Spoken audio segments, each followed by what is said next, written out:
Погледнете колко е забавно. Чакайте, чакайте! Май чух звънеца. Айде да тръгваме, ще закъснеем. Не искам отсъствия и проблеми.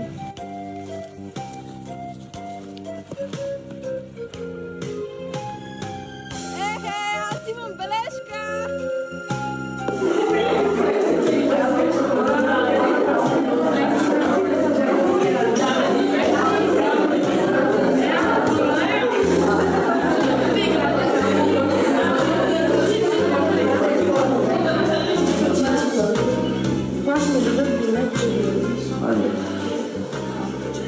Хайде да отидем някъде. Хайде. Къде? Какво ще кажете за парк? Съгласна. Ей, хора, госпожа Тихо, оставите с телефоните.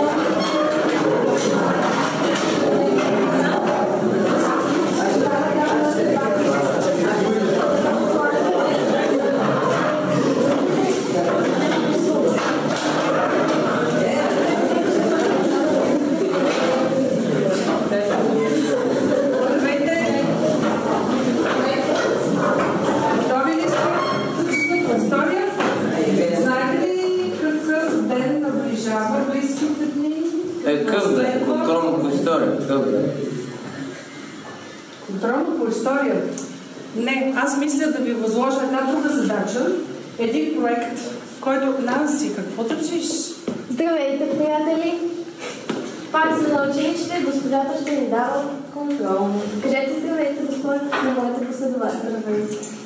Телефоните там. Добре, след малко. Групичката. Телефоните, знаете къде трябва да бъдат. Бързо ги оставете там, иначе ще накажа целия клас. Айде, сами пак се лепа, ще играем.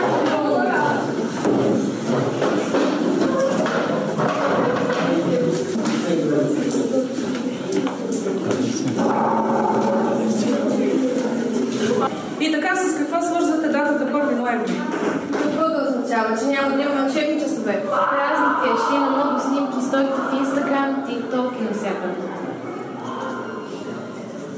Аз искам от вас да направите една презентация. Това да ви бъде проект. В тази презентация да включите за народните будители каквото прецените вие, че може да включите. Да, пак ли проект? Ние написахме ли всичко за Паисски, Яндарски, за Стоян Врачански, за Васил Левски? Какво остана? Ами, мисля, че не сте казали всичко. Този път искам презентацията да бъде различна. Искам да ми покажете, че разбирате духа на 1 ноември, духа на народните будители.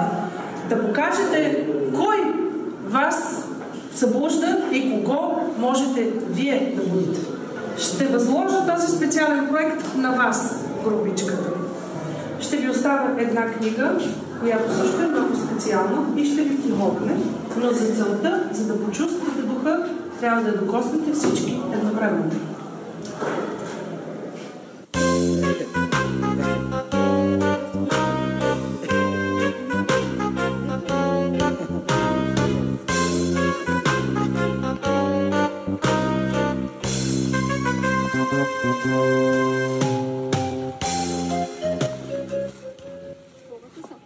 Чудесно!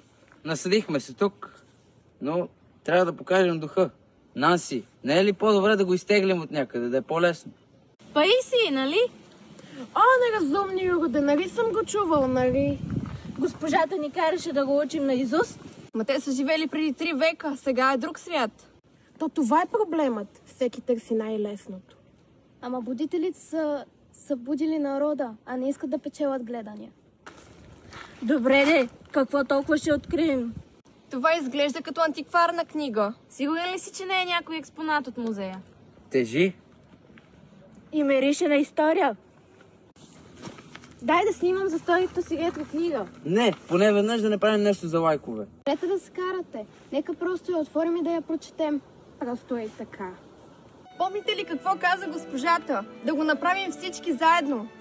Хайде, елате. Нека всички да хванат част от книгата.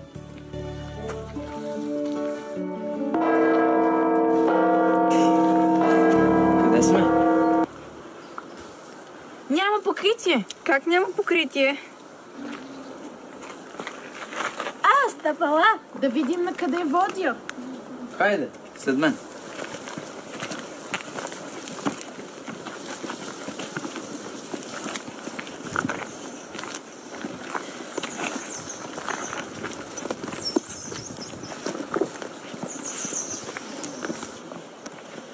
Чакайте, спрете.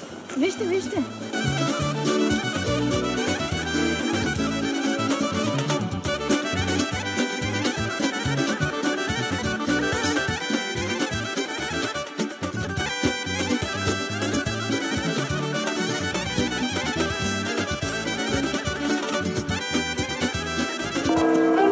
Момичета, вижте! Какви ли са тия? А как са облечени? Майо, дяволше. Да бягаме ли? Да ги гледаме ли? Абе, май по-добре да бягаме. Късно е да бягаме.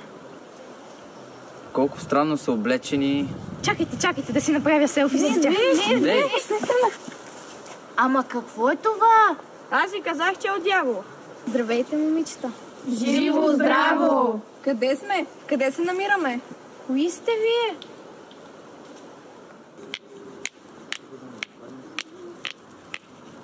Хей, дружина! Готови ли са с огнището? Ето ти пръчките. На път сме, войводо. Момчета, в беда сме! Какво е станало? Кай отидем да видим.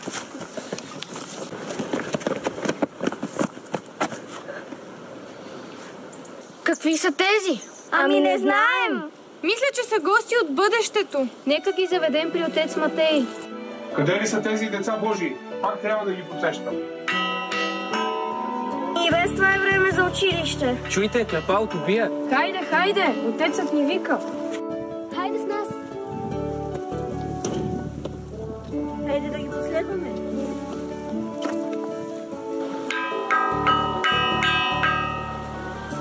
Хайде бе, къде се губите, деца Божии? Качвайте се бързо.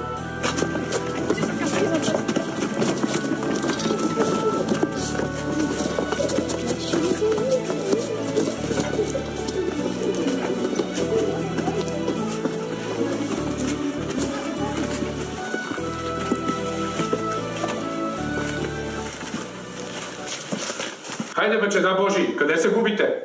Времето върви. Иванке, Драганке, Стояне, Василе, хайде бързо!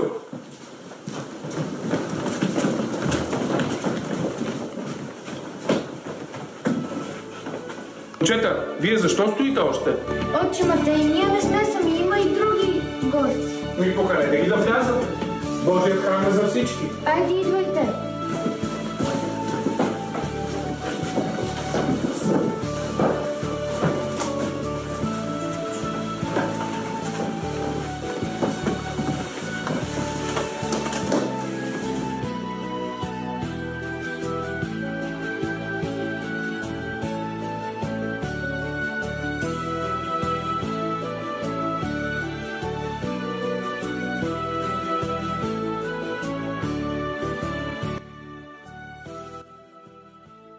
Спрете! Кои сте вие, чеда?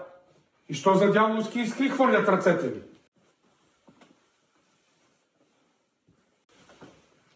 Брат, къде сме попаднали? Това е като средновековен ескейп рум. Нямам обхват. Как ще съм на лайв? Какъв лайф търсиш, дъще?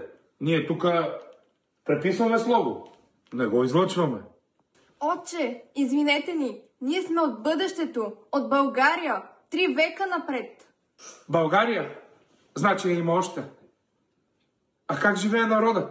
Пише ли? Чете ли на български? Ами да, но повечето гледат постове и пишат чатове. Постове? Какви постове? Това е като послание. Всички пишат нещо и всички го виждат. Значи с едно перо достигаме до 1000 хора. Боже!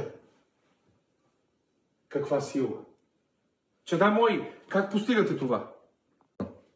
Ами, за забавление. За клипове, за чатове. Така е. Забавлението не е грях. Но когато народът забравя корена си, идва мрак. Ти, която споделяш образите си, можеш да споделяш и дух. Словото е като огън. Може да топли, но може и да изгаря. Ами кой ще го гледа, отче? Кой се интересува? Кой се интересува от старини? Как кой? Всеки, който има сърце. Не за да си спомни миналото, а да разбере кой е. Щото не е срамно да си българин. Срамно е да го забравиш. Моите братя писаха с ръка треперлива, но с дух непоклатим, за да се събуди народът в робство. А вие, деца, вие сте свободни. Имате слово, имате глас. Ще разкажем за вас, отче. И ще направим така, че хората да видят и чуят отново за вас. Елате, чита мои. Елате при мен да покажем на нашите гости истинското лице на България.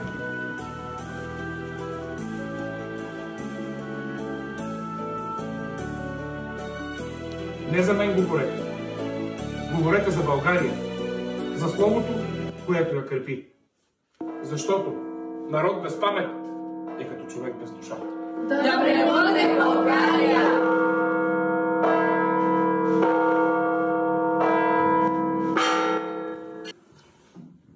Остана.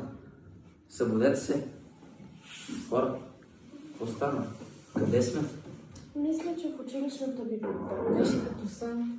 Думите му. Народ без памет е като човек без душа. Да, това трябва да се чуе от всички. Ще заснема видео, но не заради лайковете, а заради смисъла. И ще направя поредица, кръстена гласовете на народните будители.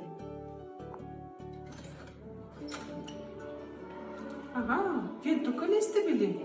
И как върви проекта? Това, госпожо, и този път не е в PowerPoint. Ще направим лайв, в който будим хората, а не ги приспиваме.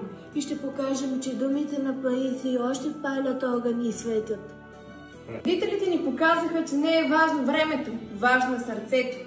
Сега ние имаме нови представи, нов свят, нови средства. Духът се е същият, но ценностите се остават в нашия корен. Значи разбрахте смисъл на моите задачи, че родителите вдъхновяват. Ние